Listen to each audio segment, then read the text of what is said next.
ہر قسم کی حمد اللہ ہی کے لیے ہے، جس نے اپنے بندے کے لیے بھلائی کے موسم کو مشروع کیا،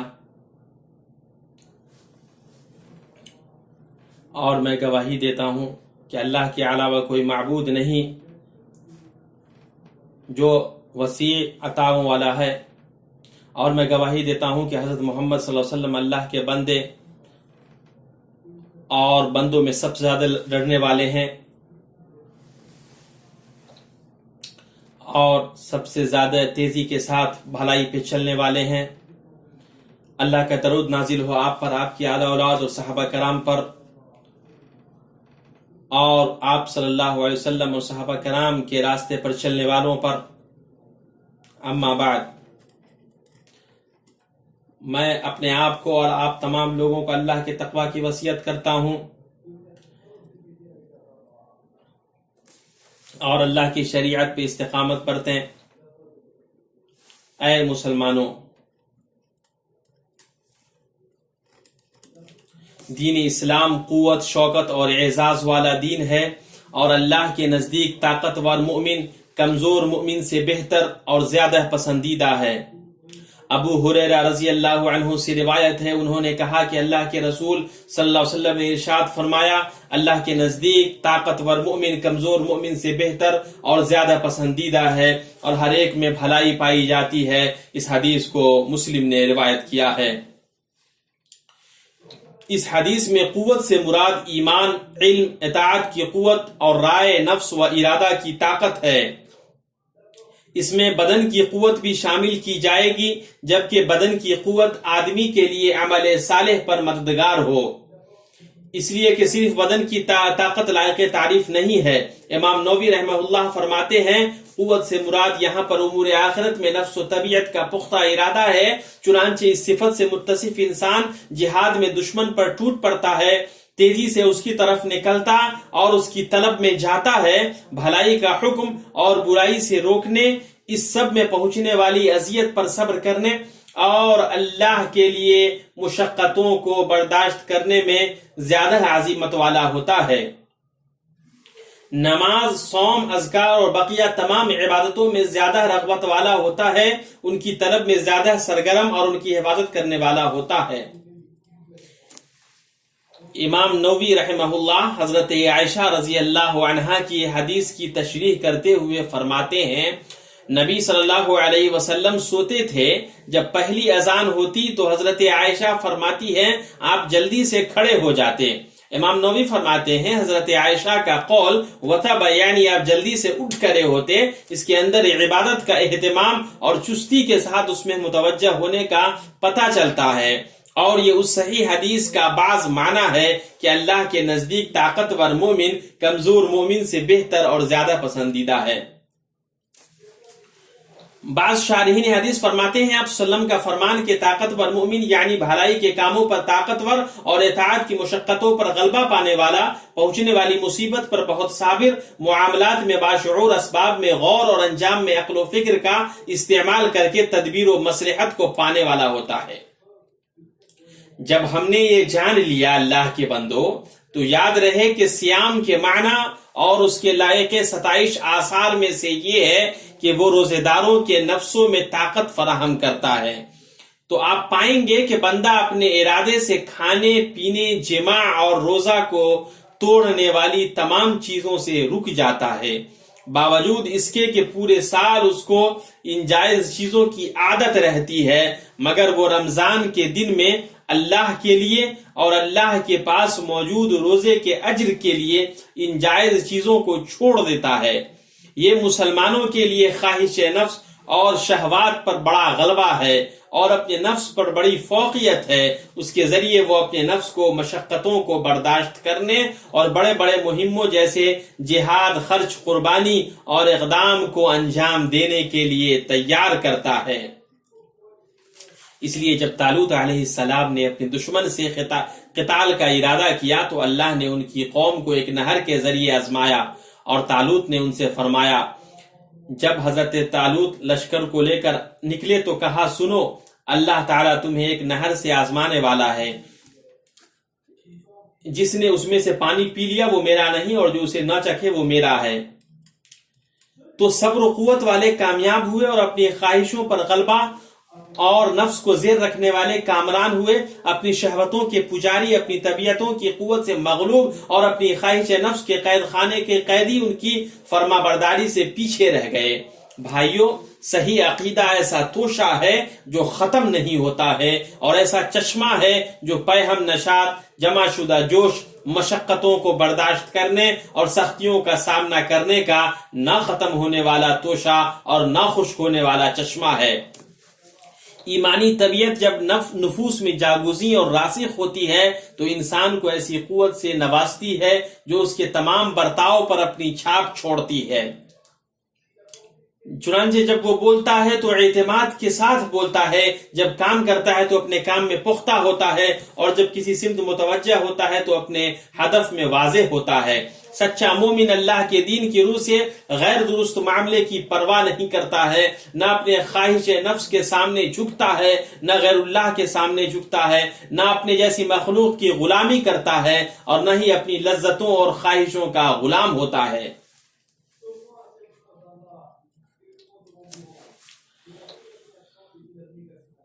یہ مہینہ اللہ کے بندوں قوت عظیمت، قربانی، جوان مردی اور فتوحات کا مہینہ ہے۔ شاید تمہیں یاد ہو اور تم سے چھپا ہوا نہ ہو وہ واقعہ جو غزوہ بدر میں مسلمانوں کے ساتھ پیش آیا، جبکہ مسلمانوں نے جوان مردی اور فداکاری کی شاندار مثالیں پیش کی۔ 300 مسلمانوں نے 1000 مشرکین کا سامنا کیا اور امت مسلمہ کے لیے پہلی فتح حاصل کی۔ وہ میدان کارزار میں اعلیٰ ایمانی قوت کے ساتھ اترے۔ ان کے رب نے فرشتوں کے ذریعے ان کی مدد کی تاکہ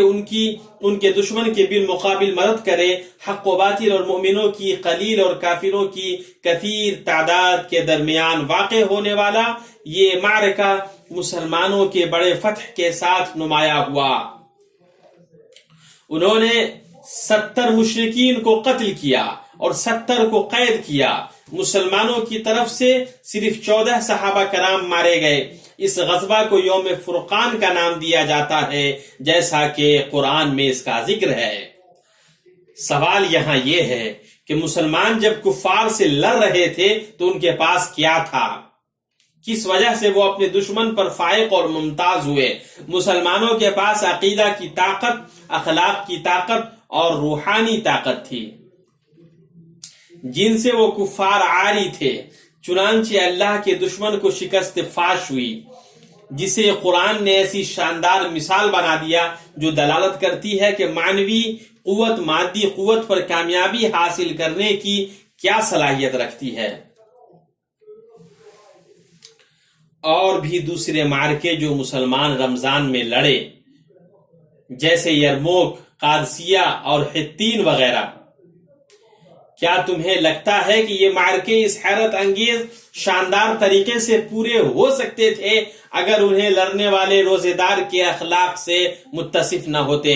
جیسے پاک دامنی، بلندی، قربانی، مشکلات کو برداشت کرنے اور اللہ کے لیے خود سپردگی، اس کے علاوہ ہر چیز پر غلبہ پانا؟ کیا تمہیں لگتا ہے کہ وہ اس ثابت قدمی کا مظاہرہ کر پاتے اگر وہ شکست خوردہ لوگوں کے نفسوں کے ساتھ یہ معرکہ لڑتے، جن پر ان کی شہوتیں غالب رہتی ہیں اور لذتیں ان کو قید رکھتی ہیں اور ان کے شیاطین ان پر حاوی ہوتے ہیں؟ نتیجتاً وہ چند گھنٹوں کے لیے بھی بھوک پیاس کا مقابلہ نہیں کر سکتے ہیں۔ ہرگز نہیں، 1000 بار ہرگز نہیں۔ سیام جسے اللہ نے مسلمانوں پر فرض کیا ہے، وہ ایک مسلمان کے لیے 2 قوتوں کو اکٹھا کر دیتا ہے۔ ایک صحت کے اعتبار سے قوت جو بدن سے بہت ساری بیماریوں کو دور کرتی ہے اور بہت ساری علتوں سے پاک کرتی ہے۔ دوسری معنوی قوت ہے جو زیادہ اہم ہے۔ چنانچہ سیام اللہ کے بندوں مسلمان کو گونا گو معنوی قوتوں سے نوازتا ہے، جن کا افراد اور جماعتوں کی نیک بختی میں بہت زیادہ اثر ہے۔ چنانچہ سیام صبر و برداشت کی قوت، نظام کی قوت، عمل کی قوت اور اطاعت و ایمان کی قوت عطا کرتا ہے۔ بھائیو، قوی مومن رمضان میں فضیلتوں کو کمانے اور نیک اعمال کو کرنے کا حریص رہتا ہے۔ اسے ان نیکیوں سے وہ چیز نہ مشغول کرتی ہے اور نہ پھیرتی ہے جو دوسرے لوگوں کو مشغول کیے ہوئی ہے، جیسے ان لہو و لعب کے پروگرامز کو دیکھنا جو رمضان کی روحانی فضا کو گندا کرتے ہیں اور اس کے ایمانی روشنی کو چھپا دیتے ہیں۔ اس حماقت، کوتاہی اور بربادی کی صورتحال تک وہی لوگ پہنچتے ہیں جن کے نفوس کمزور ہوتے ہیں۔ شیطان نے جن کو اپنے جال میں پھانس لیا ہے اور ان کو ایسا بنا دیا ہے کہ وہ اس مہینے کی حرمت کو پامال کرتے ہیں اور ان کے زہروں کے آگے بے ہوش گرے ہوتے ہیں، جو ان سے بھلائی کے موسموں میں بھی الگ نہیں ہوتے، یوں وہ اس سے عاجز ہو جاتے ہیں کہ اس میں پیش قدمی کریں اور اس کو فائدہ اٹھائیں۔ انسان کی زندگی میں کون سی بھلائی ہو سکتی ہے جب اس کے لیے بھلائی کا موسم پے در پہ آئے، وہ عظیم منافع اور بڑی قربتوں کا مشاہدہ کرے لیکن ان کی کچھ پرواہ نہ کرے اور ان سے غافل رہے۔ ابن قیم رحمہ اللہ فرماتے ہیں، انسان کے لیے کوئی چیز اس سے زیادہ قوی نہیں ہو سکتی کہ دینی فضائل، نفع بخش علوم اور نیک اعمال سے وہ غافل ہو۔ جو ایسا ہو تو وہ ان ذلیل اور معمولی لوگوں میں سے ہوتا ہے جو پانی کو گدلا کرتے ہیں اور قیمتوں کو بڑھاتے ہیں۔ اگر وہ جیتا ہے تو ناپسندیدہ جیتا ہے اور اگر مرتا ہے تو اس پر افسوس نہیں کیا جاتا ہے، بلکہ ایسے لوگوں کا ناپید ہونا ہی شہروں اور بندوں کے لیے راحت ہے۔ ان پر نہ آسمان روتا ہے اور نہ زمین ان کے جانے سے وحشت محسوس کرتی ہے۔ مسلمانوں، یہ جاننا چاہیے خاص کر رمضان میں کہ اللہ کی ہم سے کچھ مراد ہے اور بعض لوگوں کی مراد اس مراد سے الگ ہے جس کو اللہ ہم سے چاہتا ہے۔ اللہ تعالیٰ فرماتا ہے، اور اللہ چاہتا ہے کہ تمہاری توبہ قبول کرے، اور جو لوگ خواہشات کے پیرو ہیں وہ چاہتے ہیں کہ تم اس سے بہت دور ہٹ جاؤ۔ اللہ چاہتا ہے کہ تمہاری توبہ قبول کرے، یعنی اللہ وحدہ چاہتا ہے کہ تمہاری توبہ قبول کرے اور تمہاری خطاؤں کو درگزر کرے۔ اور جو اپنی لذتوں اور شہوتوں کے غلام ہیں وہ چاہتے ہیں کہ تم دین سے پوری طرح منحرف ہو جاؤ، استقامت کے راستے سے بہت دور ہٹ جاؤ اور تم اللہ کی حرام کردہ چیزوں کا ارتکاب کر کے اور اس کی نافرمانی کر کے حق سے پھر جاؤ۔ یہ باتیں رہیں اور ہم میں سے بہت سے لوگوں نے اللہ کی پکار سے اور اللہ کی جو ہم سے مراد ہے اس سے اعراض برتا ہے اور ان کی دعوت کو قبول کیا ہے جو شہوات کی پیروی کرتے ہیں۔ ان گنے چنے دنوں میں اپنے اوقات کو ایسی چیزوں میں لگایا ہے جن سے انہیں بھلائی اور نفع حاصل نہیں ہوتی بلکہ جن سے حسرتیں ملتی ہیں اور نقصان لاحق ہوتا ہے۔ چونکہ رمضان ہم لوگوں کو سکھاتا ہے کہ ہم لوگ قوی، مضبوط عزائم اور بلند ہمت والے ہوں، اس لیے ہم اپنی شہوتوں کے سامنے کمزور نہ ہوں، اپنی جیسی مخلوق کے سامنے نہ جھکیں، باطل پرستوں کی فاسد دعوتوں اور منحرف آراء کے پیچھے پیچھے نہ چلیں کہ ہم اپنے عقیدے، افکار، اصول اور اقدار سے منحرف ہو جائیں، ان کے زہروں میں پڑ جائیں اور اپنے اوقات کو نفع بخش اور دین و دنیا کی بھلائی لانے والی چیزوں میں استعمال کرنے سے رک جائیں۔ اللہ تعالیٰ مجھے اور آپ کو قرآن کریم سے فائدہ پہنچائے، مجھے اور آپ کو اس کی آیات اور ذکر حکیم سے فائدہ دے۔ میں اپنی بات یہ کہتا ہوں اور اللہ رب العالمین سے مغفرت طلب کرتا ہوں، آپ بھی اس سے مغفرت طلب کریں، وہ بے شک معاف کرنے والا غفور الرحیم ہے۔ ہر طرح کی تعریف اللہ کے لیے ہے اور وہی کافی ہے۔ درود و سلام ہو ان پر جن کے بعد کوئی نبی نہیں، ان کے بہترین صحابہ کرام پر، قیامت تک اچھے طریقے سے پیروی کرنے والوں پر، اور بہت زیادہ سلامتی نازل ہو۔ اما بعد، اے اللہ کے بندو، قوی مومن کی کچھ علامات ہیں جو ان کی قوت اور کمال شخصیت پر دلالت کرتی ہیں۔ ان میں سے یہ ہیں بھلائی کے کاموں میں جلدی کرنا، عبادتوں اور نیکیوں کے حصول کے لیے کوشش کرنا، تقرب کے اعمال کو غنیمت جاننا اور نوازشوں کے در پہ ہونا، دنیاوی امور زائل ہونے والے ساز و سامان اور فنا ہونے والی خواہشوں میں منہمک ہونے سے دور رہ کر اس کی جسمانی کاوش اور اللہ کی خوشنودی کے لیے قوت مسخر کرنا ہے۔ ان علامات میں سے یہ ہے کہ مومن قوی ارادہ، بلند ہمت والا ہوتا ہے، جو نہ کمزور ہوتا ہے نہ جھکتا ہے، بلکہ خوف کی جگہوں پر بہادری اور بحران کے وقت ثابت قدمی اس کا زیور ہوتی ہے، اس کے قدم متزلزل نہیں ہوتے، اس کا کوئی حصہ ڈگمگاتا نہیں ہے،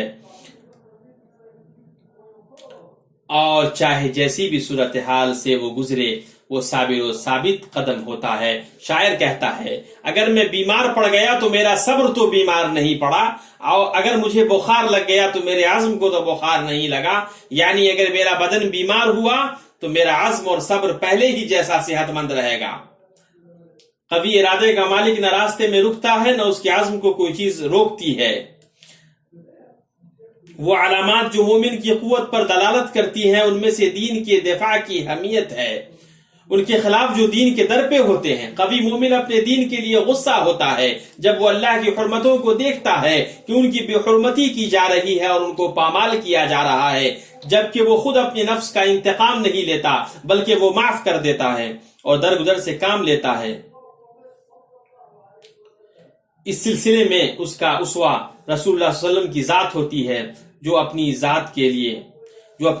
لیے بدلہ نہیں لیتے تھے، اور جب اللہ کی محرمات کو پامال کیا جاتا تھا تو ان کے غضب کے آگے کوئی چیز نہیں آتی تھی، یہاں تک کہ وہ اللہ کے لیے انتقام لے لیتے، یوں وہ اپنے حق سے دستبردار ہو جاتے اور اپنے رب کے حق کو پورا حاصل کرتے۔ مومن کی قوت پر دلالت کرنے والی علامات میں ضبط نفس اور شہوت کا روکنا ہے، خاص طور سے نفس کے جذباتی ہونے، اس کی اپنی طبیعت سے باہر ہونے اور مشکل صورتحال سے دوچار ہوتے وقت۔ اس پر نبی صلی اللہ علیہ وسلم کا یہ قول دلالت کرتا ہے پہلوان وہ نہیں جو ہوتا جو پچھاڑ دیتا ہے، بلکہ پہلوان وہ ہوتا ہے جو غصہ کے وقت اپنے نفس کو قابو میں رکھتا ہے۔ یہ متفق علیہ حدیث ہے جسے حضرت ابو ہریرہ نے روایت کیا ہے۔ یعنی طاقتور وہ نہیں جو لوگوں سے لڑتا ہے تو انہیں پچھاڑ دیتا ہے، بلکہ حقیقی پہلوان وہ ہے جو اپنے غصے کو زیر کرتا ہے، یعنی جب غصہ ہوتا ہے تو اپنے غصے کو قابو میں کر لیتا ہے۔ اس لیے کہ آپ نے فرمایا طاقتور وہ ہوتا ہے جو غصے کے وقت اپنے نفس کو قابو میں رکھتا ہے۔ یہی وہ پہلوان ہے جس کی حالت اس وقت ظاہر و نمایاں ہوتی ہے جب وہ غصہ کرتا ہے کہ اگر وہ قوی ہوگا تو اپنے نفس کو قابو میں رکھے گا، اور اگر کمزور ہوگا تو اس پر غصہ غالب آ جائے گا۔ اس وقت بسا اوقات وہ ایسی بات بولے گا یا ایسا کام کرے گا جس پر اسے ندامت ہوگی۔ وہ عظیم آداب جن کی پاسداری انسان کے روزے کے دوران کرتا ہے وہ لڑائی، گالی گلوچ اور غصہ کو چھوڑنا ہے۔ مسلمان کے لیے یہ مشروع ہے کہ وہ جب روزہ رکھے تو بردبار ہو، اپنے نفس پر کنٹرول رکھے، اپنے جذبات کو قابو میں رکھے، اپنی زبان سے محتاط رہے، نہ وہ بھڑکے اور نہ کمتر سبب کے لیے غصہ ہو، اور جھگڑے، لڑائی اور مناقشوں میں دنیاوی فائدے اور منفعت کی بنیاد پر وہ اپنے طریقے سے نہ نکلے۔ نبی صلی اللہ علیہ وسلم کا فرمان ہے جب تم میں سے کوئی روزہ رکھے تو نہ قبیح بات کرے نہ چیخے، اگر اسے کوئی گالی دے یا اس سے لڑائی کرے تو کہہ دے کہ میں روزے سے ہوں۔ یہ متفق علیہ حدیث ہے جسے حضرت ابو ہریرہ نے روایت کیا ہے۔ مسلمانوں، بندے کے لیے ضروری ہے کہ وہ اپنی خواہش اور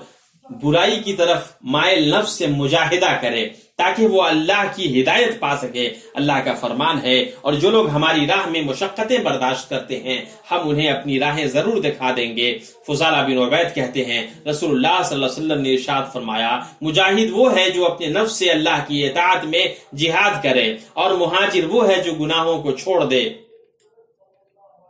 ابن قیم رحمہ اللہ فرماتے ہیں جب باہر میں اللہ کے دشمنوں سے لڑنا اللہ کے لیے بندے کا اپنے نفس سے جہاد کرنے کی فرع ہے، جیسا کہ نبی صلی اللہ علیہ وسلم کا فرمان ہے مجاہد وہ ہے جو اللہ کی اطاعت میں اپنے نفس سے جہاد کرے، اور مہاجر وہ ہے جو گناہوں کو چھوڑ دے۔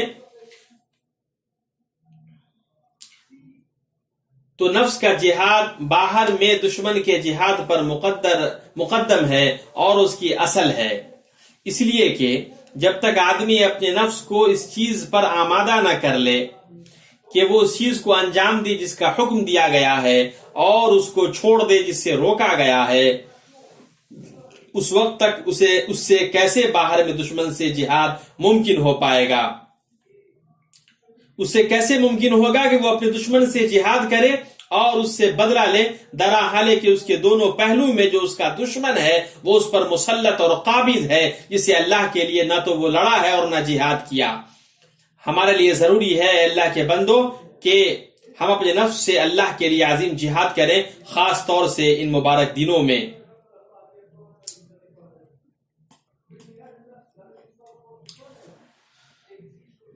بخاری رحمہ اللہ فرماتے ہیں بھلائی کے کاموں میں اس طرح جلدی کرو جس طرح کوئی اپنے حریف سے مسابقہ کرتا ہے اور اسے سبقت لے جانے کی کوشش کرتا ہے۔